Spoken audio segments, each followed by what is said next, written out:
क्या है? अंतर आया नहीं है? तुम जाते हो यानी खुद से जाते हो ना, और तुम्हें खिलाया जाता है, दूसरे के द्वारा खिलाया जाता है ना। तुम पढ़ते हो, ठीक, या तुम्हें पढ़ाया जाता है। तो पढ़ते खुद से हो या दूसरे से? खुद से। पढ़ाया जाता खुद से या दूसरे से? तो जो काम दूसरे द्वारा किया जाता है उसको बोलते हैं वॉइस, और जो काम खुद से होगा उसको बोलते हैं टेंस। क्या बोलते हैं? यानी टोटल डिपेंड पड़ता है सब्जेक्ट पे। किस पर? सब्जेक्ट जो होता है दो तरह के होते हैं। सब्जेक्ट दो तरह। एक होता है लिविंग, एक होता है लिविंग मतलब लिविंग मतलब जिसमें जो सजीव हो, जो सजीव रहेगा। हम लोग लिविंग है या नॉन लिविंग है? हम लोग काम करते हैं ना, लिविंग होता है ना, उसको बोलते हैं डूअर। क्या बोलते हैं? डूअर मतलब करने वाला। डूअर मतलब करने वाला। एक होता नॉन लिविंग, एक क्या होता? नॉन लिविंग यानी निर्जीव। नॉन लिविंग मतलब निर्जीव काम करेगा नहीं करेगा, उसको बोलते हैं नॉन डूअर। क्या बोलते हैं? Non doer. यानी सब्जेक्ट दो तरह के। लिविंग होगा तो डूअर होगा, यानी काम करने वाला होगा। समझ गया ना? 90%। कितना प्रतिशत? 90%। कितना प्रतिशत? नॉन लिविंग होगा तो काम नहीं करेगा, नॉन डूअर काम नहीं करने वाला। ये भी कितना प्रतिशत? 90%। लेकिन 10% सिचुएशन में ऐसा होता है कि इधर भी होता है फिर भी टेंस हो जाता है, इधर 10% में सजीव भी होता है और करने वाला भी होता है, लिविंग भी होता है और करने वाला भी होता है, फिर भी टेंस नहीं होता, वॉइस हो जाता। समझ में आया? इसलिए 90% लिखे। तो सब्जेक्ट दो तरह के, लिविंग और नॉन लिविंग। लिविंग होगा तो डूअर यानी काम करने वाला होगा, काम खुद से करेगा। नॉन लिविंग निर्जीव होगा तो निर्जीव काम नहीं करता है नहीं। अब कुर्सी काम करेगा?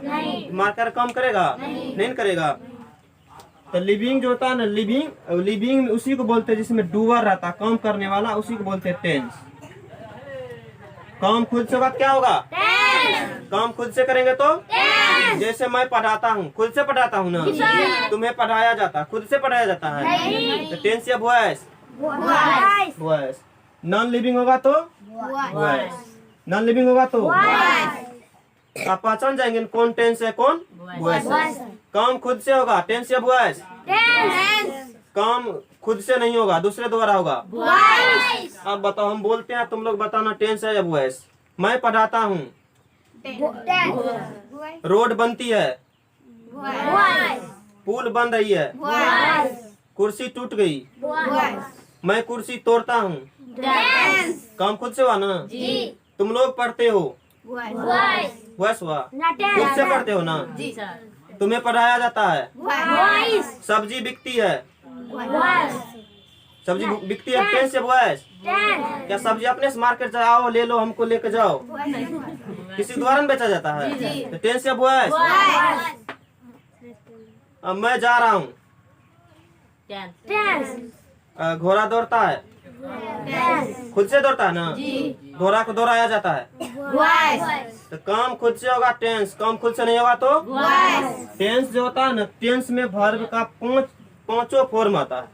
वर्ब का यानी वर्ब का फर्स्ट फॉर्म, वर्ब का सेकेंड फॉर्म, वर्ब का थर्ड फॉर्म, वर्ब का फोर्थ फॉर्म, वर्ब का फिफ्थ फॉर्म।